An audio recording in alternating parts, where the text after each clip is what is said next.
أجزي سلام زخبركم نايبيلين بيتسب لون خاء بحد مدب متيلكم أنلخو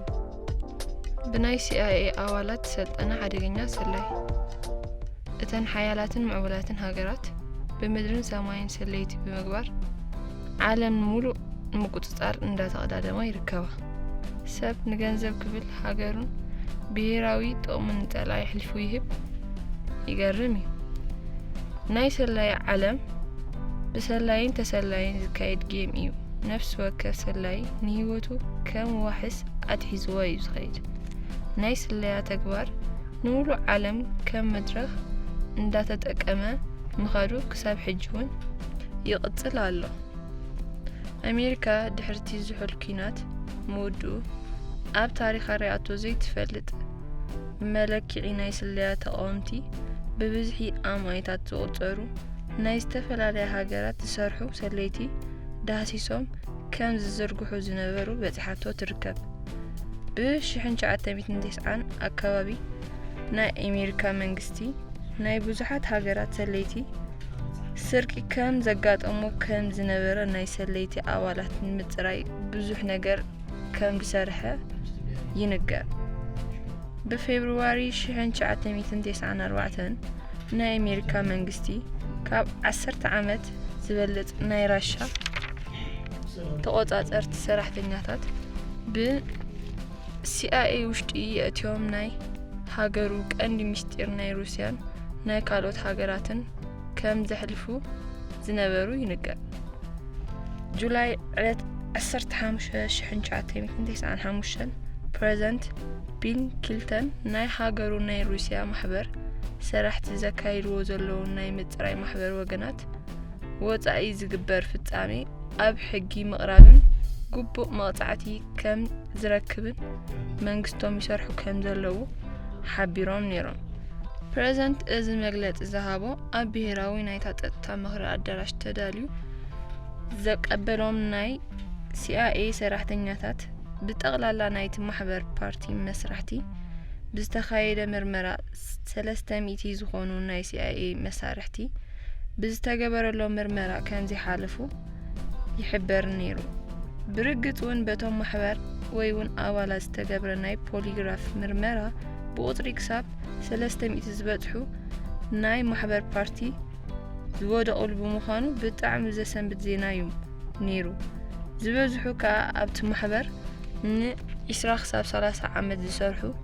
زل على وتي زمزقبون بأزيز تداقة ستاري بمخانو نبوزحات أمريكاويان سبب سلطان دسن بدا يونيرو باتك زي ناي CIA اند سب جوري تالنت بناي متأخاب زمرحو أخيبا ناي تهاجر بهراو التغمي نتقعد زقلت حادقينيا بزخونة ساعاتات كمتي يخيليو كلهم ناي تأولات جلوات مكخونو بخمي درجة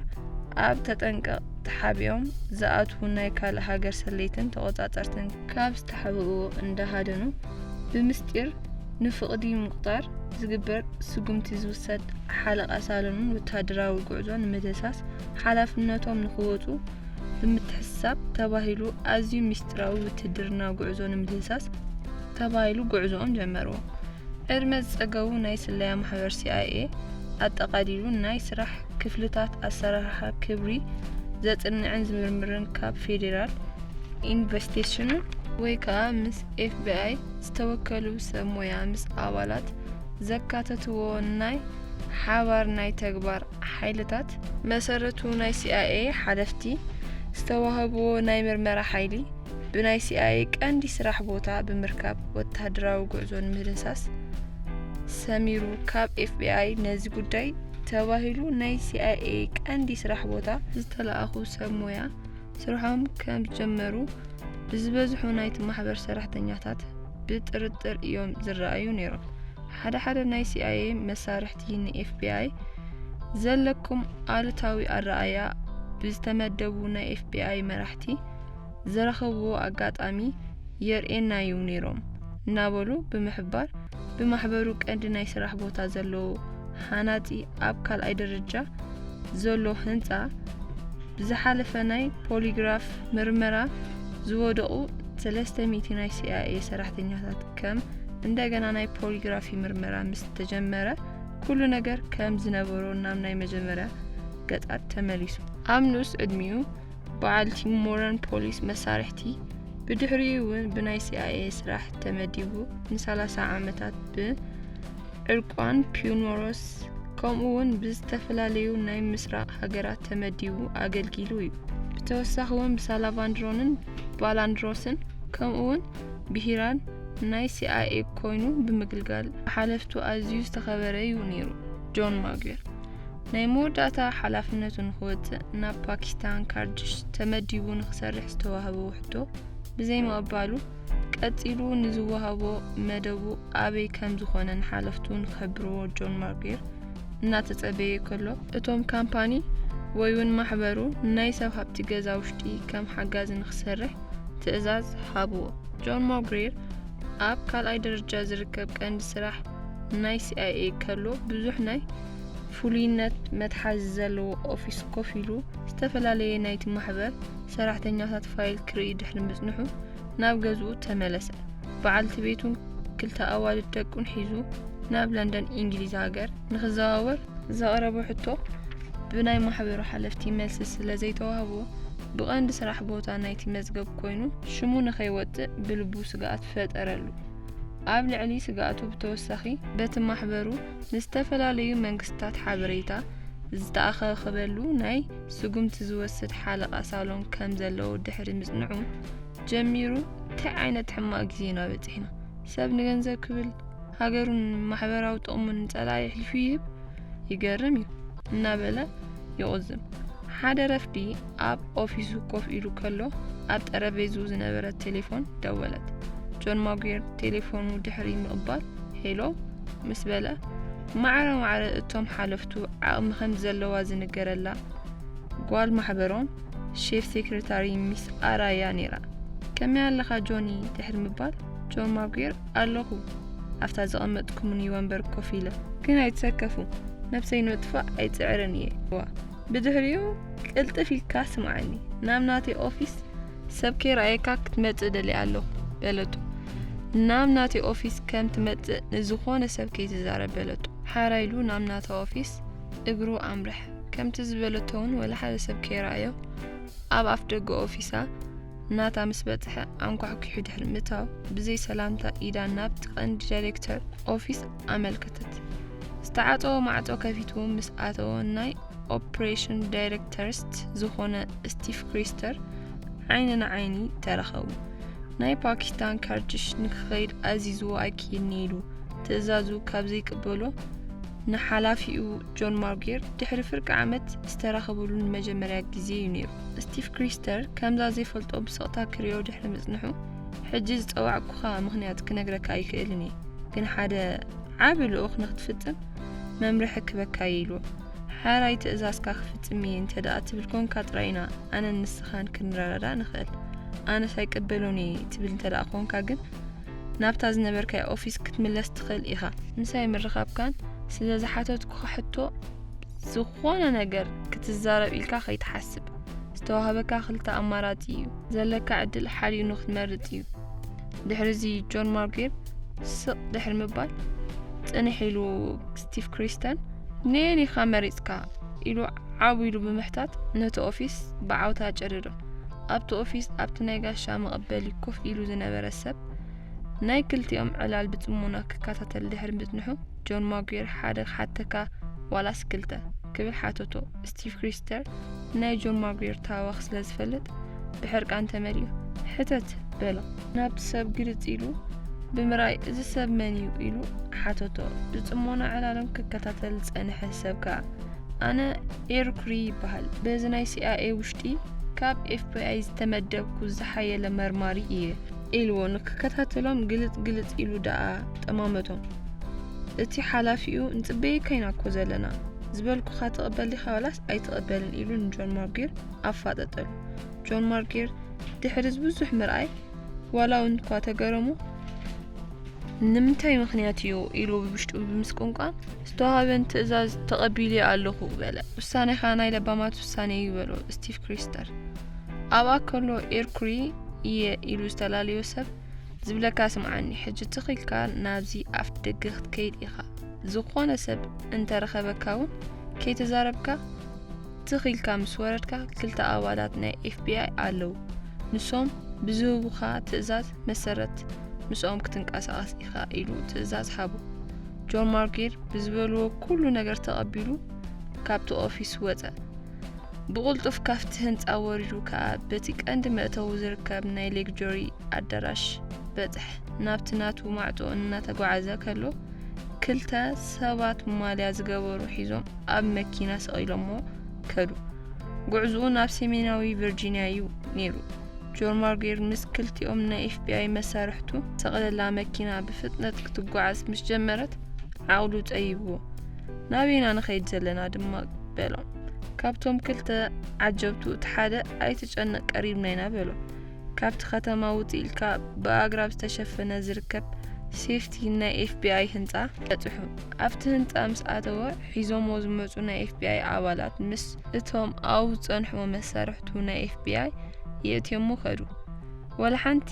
መብርሂ ሓሳባት ከይተዋህበ ናይ ፖሊግራፍ ምርመራ ተገይሩሉ ኣጋጣሚ እቲ ዝተገበረሉ ምርመራ ን25 ደቂቃ ክኸውን ከሎ እቲ ምርመራ ድማ ውፅኢቱ ከም ዝሓለፈ ይሕብር ነይሩ መርመርቱ ድማ ንክረጋጋእ መኺሮሞ ቡኑን ጋበዝዎ ጆን ማርጌር ግን ኣኣመኖምን ነይሩ ብገበን ተጠርጢራ ተኾይነ ናብ ጠበቃይ ክድውል ፍቐዱለይ ክብል ሓተቶም ወላ ሓደ ግን ኣይመለሰሉ ድሕሪ ፍርቂ ሰዓት ተጠዊዑ ናብ ሓደ ገፊሕ ገዛ ኣተወ ናብ 10 ገጾም ዝፀጋግዑ ኤክስፖርትሪክ ኣብ ቅድሚኦም ተገቲረን ዝነበራ ኮምፒተር ኣፍቲጦም ኣብ ስራሕ ተጸሚዶም ነይሮም ናይ ኩሎም ሓላፊ ድማ ብኣኽብሮት ተሲኡ ተቐበሉ ናብዚ ክመጽእ ዝተገበረሉ ምኽንያት ድማ ዓብዪ ልኡኽ ምዃኑ ንኹሉ ናይ ስለያን ናይ ጸጥታን ካምፓኒ ተዋሂቦም ንጸጥታ ዝሰርሑ ሰራሕተኛታት ብደቂቕ ንኽሕዝዎ ዝተመስረተ ካምፓኒ ከም ዝኾነ ሓበሮ ድሕሪዚ ሓፂር መግለጺ ኣብዚ ዘሎ ኩሉ መግለጺ ምክትታል ድሕሪ ምዕዛቡ ንወርሓት ክሰርሕ ዝጸንሐ ናይ ሩስያ መልእኽቲ ከመሓላልፍ ዝተረኸበ ጆን ማርጌሩን ተኾነ ኣብ ትሕቲ ቀይዲ ከእትዎ ከም ዘለዎ ሓላፍነቱ ምዃኑ ተሓበሮ ንኣዋርሕ CIAን FBIን ብዝተዋህብዎ ክልተ ከም ዘለዎ ናይ CIA ን24 ዝሰርሕ ኣብ ብዙሓት ሃገራት ናይ CIA ዝተዋፀ ውፅኢታዊ ተግባሩ ጆን ኒክልሰን ዝተባሃለ ናይ CIA ዝለዓለ በዓል ሞያ እዩ ነይሩ ጆን ኒክልሰን ንሩስያውያን ከም ዝሰርሕ ዝተበፅሓሉ ካምፓኒ ንመላእ ሃገር ናይ ጸጥታ ካምፓኒ ናይ ሩስያ ተቆጻጸርቲ ሰራሕተኛታትን ተዋሂቦም ኣትዮም ሓበሬታ ከም ዘቐብሉ ተበፂሑ ማሕበሩ ብመንግስትን ብህዝብን ተቐርቂሩ ነይሩ ጆን ኒክልሰን ናይ ዓመት ዕረፍቲ ተዋሂብዎ ንሲንጋፖር ንዕረፍቲ ንክኸይድ ፍቓድ ሓተተ ናይ ጆን ኒክልሰን ሕቶ ተፈቒዱሉ ኮይኑ ግን ናብ ሲንጋፖር ዝኸዶ ጉዕዞ ብምስጢር ክኸውን ከም ዘለዎ ትእዛዝ ካብ ሓለፍቱ ጆርጅ ቴሌንተ ተዋሂብዎ ጁን 1996 ናብ ሲንጋፖር ተጓዕዞ ጆን ኒክልሰን ገና ካብ ኤርፖርት ከይወፀ ናይ ስለያ መሳርሕቱ ክከታተልዎ ጀመሩ ካብ መጀመርታ መዓልቲ ጀሚሩ ንሱውን ዝከታተሉን ይህልው እዮም ብምባል ጥርጣርኡ ወሕደረ ብናይ ስለያ ዓለም ዝውሰድ ስልቲ ቂሙ ነቶም ዝከታተልዎ ዝነበሩ ከዳህሎም ብምፍታን ተጠቀመሉ ድሕሪዚ ብዙሕ ኣምልጦም ምስ ፈተነ ንሶውን እዚ ሰብ ንምንታይ ከም ዝገብር ዘሎ ብምባል ምስለዮም ብጥብቂ ወሰኽሉ ድሕሪዚ 3 መዓልቲ ካብ ሆቴል ወጥዩ ንእሽተይ ድሕሪ ምጓዓዝ ሓንቲ ጸላም ሊሞዚን መኪና መጽያ ወሲዳቶ ታርጋ ናይታ መኪና ናይ ሩስያ ኤምባሲ እዩ ነይሩ እታ መኪና ጆን ኒክልሰን ሒዛ ናብ ሩስያ ኤምባሲ ያኣትያ ሓበሬታ ካብ ሲንጋፖር ናብ ዋሽንግተን በጽሐ ምስ በጽሐ ድማ ብCIAን FBIን ዝሰርሕ ናይ ሓባር ሓይልን ፍጻመን ምርመራን ናብ ዕላምኦም ከም ዘምርሖም ተዓዘቡ ጆን ኒክልሰን ካብ ሲንጋፖር ዕረፍቲ ወዲኡ ድሕሪ ምምላስ ናብ ዕላምኦም የምርሖም ንምህላው ተዓዚቦም ጆን ኒክልሰን ከይጸንሐ ድማ ስርሑ ጀመረ ድሕሪዚ ካብቶም ሓለፍቲ መልእኽቲ መጾ ናይ ጸረ ሽበራን ምንቅስቓስን ዘጽንዕን ናይ ውሳኔ ሓሳብ ዘቕርብን ክፍሊ ዋና ሓላፊ ምዃኑ ደብዳቤ በጽሖ ጆን ኒክልሰን እዚ ኣብ ስልጣን ዝተዋሃበ ሩስያውያን ከም ዝስሊ ዘሎ ንኸይፈልጥዎ ርግጸኛ ኮይኑ ብስለያ ንኽቕጽል ሃንደበት ንኽረኽብዎ ዝተገብረ ምዃኑ ንጆን ማርጌር ኣረድዎ ካብዝ እንድሓር ናይ CIA ካምፓኒ ሰለይትን ክመርሕ ዝተመረጸሉ ድማ ብዝሕ ዝበለ ሰብ ሞያ ንምቁጽጻር ሓበሬታ ውጡእ በዚ ናይ ስራሕ ሓበሬታ መሰረት ጆን ማጉየር ናይ ጆን ኒክልሰን ናይ አሰራርሓ አገልግሎት ሓላፊ ኮይኑ ንኽቆጻጸር ብናይ CIA ውሽጢ ተፈጺሙ ዘይፈልጥ ናትካ ሰላይ ምስላይ ዝተፈጠረሉ ገበን ንኽፍጽም ከሎ ሃንደበት ንኽትሓዝ ጉዳይ ተዋሂቡ ዝቕጽል ሰሙን ጆን ማጉየር ብናይ CIA መሰልጠኒ ካምፓኒ ብናይ ጸረ ሽበራ ሴክሽን ናይ አመራርሓ አገልግሎት በዓል ሞያ ምዃኑ አመልኪቱ ኣብ ዝወሰነ መዓልታት ናይ ቃላት መልስታት ናብ ኦፊስ ንኽመጡ ጆን ኒክልሰንን ጆን ማጉየርን መጽዋዕታ አቕረበሉ ኣብ ቦታ ቆጠራ ድሕሪ ምርካቡ ዝተገበረሉ ብርግጽውን ጆን ኒክልሰን ንፉዕ በዓል ሞያ እዩ ዘስርሖ ዝፍለጥ ዝግረም በዓል ሞያ ኮይኑ ረኺቡ ኣብቲ ናይ ዘተ ግዚኦም ጆን ማጉየርን ጆን ኒክልሰንን ንዓመታት ዝሰርሕዎ ዕዉታት ስራሓት ናይ ርክባት መረባቶም ምስ በዓል መን ዘርጊሕዎ ከም ዝነበረ ናይ አሜሪካ ብሄራዊ ጥቕምን ድሕነታን ምህላው ዝገበሩ ተጋድሎ ይዕልሎ ናይ ኤልሳ ቬንደርን ናይ ሃንዳራስን ዝገበሮ ግዜ ከዕልሎ ተመሲጡ ካብ ምስማዕ ወጻኢ እዚ ኩሉ ናይ ስራሕ ልምዲ ከለዎ ናይ ስለያ ሓላፍነት ብዘይ መሃቦም ናብቲ ካምፓኒ ሓለፍቲ ንምሕራቕ ኢሉ ኣው ኮሎ ንኽቆጽርዎ ከም ዝወሰነ ብስምዒት ነገሮም ድሕሪ ገለ መዓልታት በቲ ካምፓኒ ኣመሓዳድራ አገልግሎት ሓላፊ ምዃኑ ዝገልጽ ናይ ምቁጽጻር ደብዳቤ ተለኣኹ ብዝቕጽል ሰሙን ናይ ጆን ኒክልሰን ምክትል ኮይኑ ስራሕ ጀሚሩ እቶም ሰለይቲ መጻወድያ ኣዳለውሉ ጆን ኒክልሰን ብ1950 ኣብ ኦሪጂን ስቴት ዝተባሃለ ቦታ እዩ ተወሊዱ ኣቡ ናይ ሓይሊ ኣየር ኤሮፕላን ፓይሎት እዩ ነይሩ ብናይ ኣቡ ኩሉ ግዜ ብናይ ስራሕ ምኽንያት ካብ ሓደ ቦታ ናብ ሓደ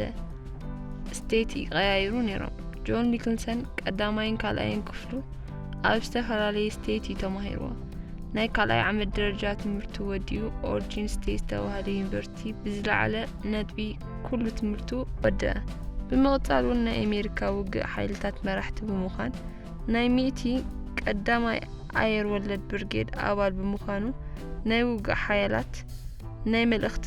በዓል ሞያ ብምዃን ኣብ ቨርጂኒያ ኮምፒየር ዝተረኸቦ ናይ CIA መሰልጠኒ ናይ ኪሎፕሮግራፊ ትምህርቲ ዝተኸታተለ ኣብዚ ወቕቲ እዩ ነይሩ ምስኡ ትመሃር ዝነበረት ሮላ ኒክልሰን ዝተላለየ ብግጅፋ ምኽንያት ገይሩ ዝተላለያ ኣብ ሓፂር ግዜ ናብ ሓዳር ተሰጋገሩ ብ1980 ምስ ሮላ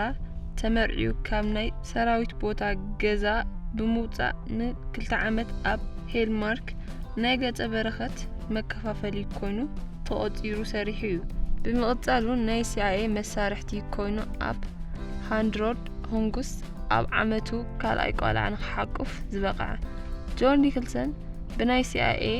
ተመዲቡ ካብ 1982 ክሳብ 1983 ብፖሊፎንስ ናይ CIA ወኪል ኮይኑ ሰሪሑ እዩ ሓደ ሓበሬታ ከም ዝሓበርዎ በቲ ወቕቲ እዩ ነይሩ ካብ ሶቪየት ሕብረት ሰበስልጣን ርክብ ዝጀመሮ ካብ 1985 ክሳብ 1987 ኣብ ታይላንድ ባንኮክ ናይ CIA ወኪል ኮይኑ ዝሰርሐ ጆን ኒክልሰን ሳልሳይ ጓሉ ዝተወለደትሉ ኣብ ባንኮክ ኮሎ እዩ ነይሩ ብቶኪዮን ጃፓንን 3 ዓመት ብምቕጻል ካብ 1990 ክሳብ 1992 ኣብ ሮማና ሪኩዌስት ዋና ኣካያዲ ስራሕ ኮይኑ ኣገልጊሉ እዩ ብ20 ናይ CIA ናይ ወፃኢ ሃገር ኣገልገልትን ን23 ግዜ ዝተፈላለዩ ዝተዋህቦ ልኡኻት ብጽቡቕ ዛዚሞም እዩ ናይ ስራሕ ባህሪ ከምኡውን ሙሉእ ግዚኡ ኣብ ስርሑ ብምዕላፍ በዓልቲ ቤቱ ኣብ ፍርድ ቤት ከም ዝኸሰሰቶ ይሕበር ብድሕሪኡ እውን ከይጸንሐ ካብ ሓዳረው ተፈላልዩ ናይ 3 ደቁ ምዕባይን ናይ ትምህርቲ ሓላፍነትን ናኡ ኾነ እዚ ፈታኒ ናይ ህይወት ምዕራፍ እዩ ነይሩ ናይ ጆን ኒክልሰን ናይ ገንዘብ ኣወጻጽኣ ብቐረባ ዝፈልጥዎ ወገናቱ ከም ዝኽብሉ ገለጹ ኩሉ ግዜ በቶም ፍሉያት ሰፈይቲ ክዳን ከም ዝእዙን ኣዝዩ ክቡራት ሆቴልን መዘናግዒታትን ከም ዘዘውትር ዝነበረ ነቲ ሓበሬታ ተሓቢኡ ዝረኽቦ ዝነበረ ኣታዊ ገንዘብ እዩ ክብሉ ገለጹ ጆን ኒክልሰን ብኽሪ ወዱ ኮሌጅ ስለዝኣተወ ምስቶም 2 ደቂ እዩ ዝነብር ነይሩ ጆን ማጉየር እቲ ሓድሽ ስርሑ ምስ ካብ ናይ ጆን ኒክልሰን ኦፊስ ጎኒ ዝረኸብ ኦፊስ ብምስራሕ ከም ዝጀመረ ይሕበር እዞም ክልተ ሓያላት ሰለይቲ ብዙሕ ግዜ ብሓንሳብ እንዳተመስሑ ድሕሪ ስራሕዎም ብሓንሳብ እንዳተዘናግዑ ድልዱል ዕርክነት መስረቱ። ጆን ኒክልሰን ካብ ብዝሒ ነብሲ ምፍታው ዝተላዕለ ሓደ ግዜ እውን ካብ ሕልና ወፃኢ ዝኾኑ ነገራት ሓሳባትን ይዛረብ ነይሩ። እዘን ካልእን ናይ ጆን ኒክልሰን ተለዋወጥቲ ባህርን በብሓደ ጆን ማርጌር ብፀብጣብ የብፅሕ ነይሩ። ጆን ኒክልሰን ካብ ሲንጋፖር ካብ ዝመለሳት ሒዙ ናይ ኢዱ ቴሌፎንን ናይ ገዝኡን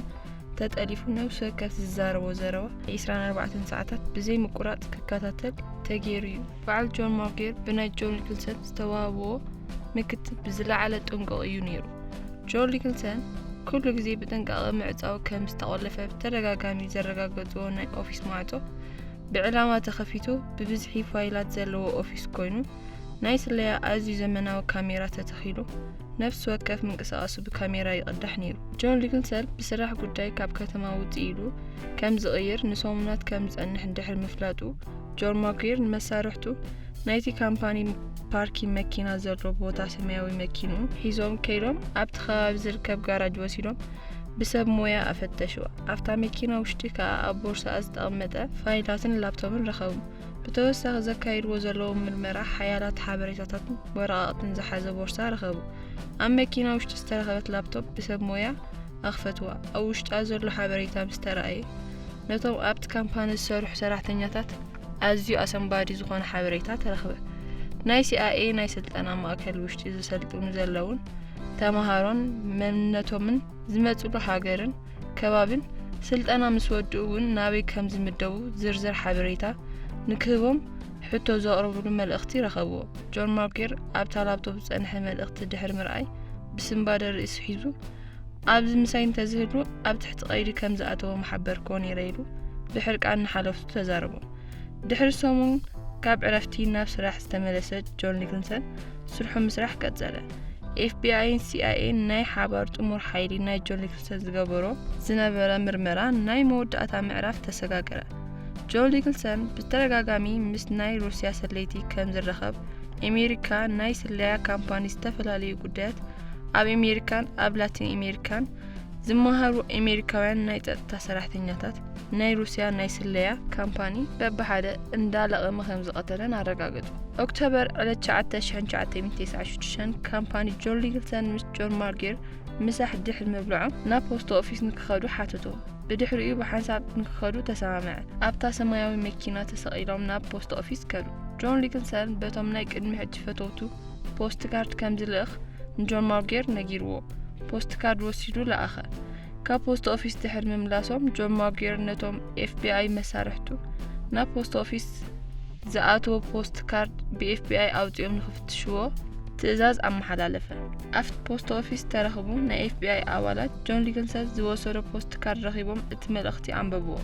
ሄሎ ናይ ጥንቲ ፍትወይ ተስፋ ይገብር ኣብ ቀረባ እዋን ብናይ ሲክ ጸወታ ንኽጋጠም ንኽእለሉ ምቹእ ግዜ ይህሉ እዩ። ኖቨምበር 23-24 ናተይ ዕዱም ክትከውን ኢኻ ኢልካን ነርካ። ኣነ እውን ታ ግዜ እናተጸበኸዋ እየ ነይረ። ንስኻውን ከምዚ ኸማይ ድሓን ክትህሉ ተስፋ ይገብር። ስለዚ ዘቕረብ ኩልካ ግብጃ ትቕበሎ ትኸውን ኢኻ ኢለ ተስፋ ይገብር። ከምዚ ዝብል እዩ ነይሩ እቲ ፖስት ካርድ። ጆን ኒክልሰን ኣብ ቀረባ ግዜ ሓበሬታ ንኽረክብ ናብ ወፃኢ ሃገር ከም ዝኸይድ ዘመልከተ እዩ ነይሩ። ስለዚ ድማ እንታይ ሒዙ ንምኻድ ንፍላጥ ምክትታሎም ቀጸሉ። ጆን ኒክልሰን ናይ ዓመታዊ ቃሉ ተቐቢሉ ናብ ወፃኢ ሃገር ንክኸይድ ሓንቲ መዓልቲ ምስ ተረፈቶ ሙሉእ መዓልቲ ኦፊስ ዓፂዩ ዝተፈላለዩ ምስጢራት ሓበሬታታትን ፋይላትን ብሞባይሉ ገይሩ ስእሊ ክስእል ውዒሉ። ስእሊ ዝሰኣሎም ፎቶግራፍን ሓቢኡ ድሕሪ ምቕማጡ ንጉዕዝኡ ተዳልዩ ወድአ። ኖቨምበር 16-1996 ጉዕዝኡ ብዶሪስ ዝርከብ ኤርፖርት ተርሚናል ሰነዳቱ ሒዙ ዝተረኽበ ጆን ኒክልሰን ብናይ ኤፍቢአይ ኣባላት ኣብ ትሕቲ ቀይዲ ንኽኣቱ ትእዛዝ ተዋህበ። ኣብቲ ኤርፖርት ዝርከብ ናይ ፍተሻ ክላስ ምስ ኣተወ ኣብ ትሕቲ ቀይዲ ኣተወ። ኖቨምበር 16-1996 ጆን ኒክልሰን ብናይ ሩስያ ሰለይቲ ምስራሕ ከም ዝተጠርጠረ ድሕሪ ምፍላጡ ኣብ ትሕቲ ቀይዲ ምእታዉ ኣብ ኩሉ ኣሜሪካ ሙሉእ ተነገረ። ናብ ዙሪክ ስዊዘርላንድ ትኬት ቆሪጹ ኤር ንኽስቀል እናሓሰበ ከም ዝተታሕተ ጆን ኒክልሰን ክሳብ ፌብሩዋሪ 12-1996 ክምርመር ድሕሪ ምጽንሑ ገበኑ ብምእማን ፍርዲ ተፈረዶ። ንሩስያውያን ምስጢራዊ ሓበሬታ ዘቐበለ ዝነበረ ጆን ኒክልሰን ደቁን ምዕባይ ዘልዮ ገንዘብ ስለ ዝነበረ ግላጥ ንፍርዱ መቃለሊ ዝኸውን ሓሳብ አቅረበ። በዚ መሰረት መቅጣዕቱ ንክቅንስሉ ሓሲቡ ነይሩ። ኮይኑ ግን ጆን ኒክሰን ኣብ 47 ዓመቱ ጁን 5997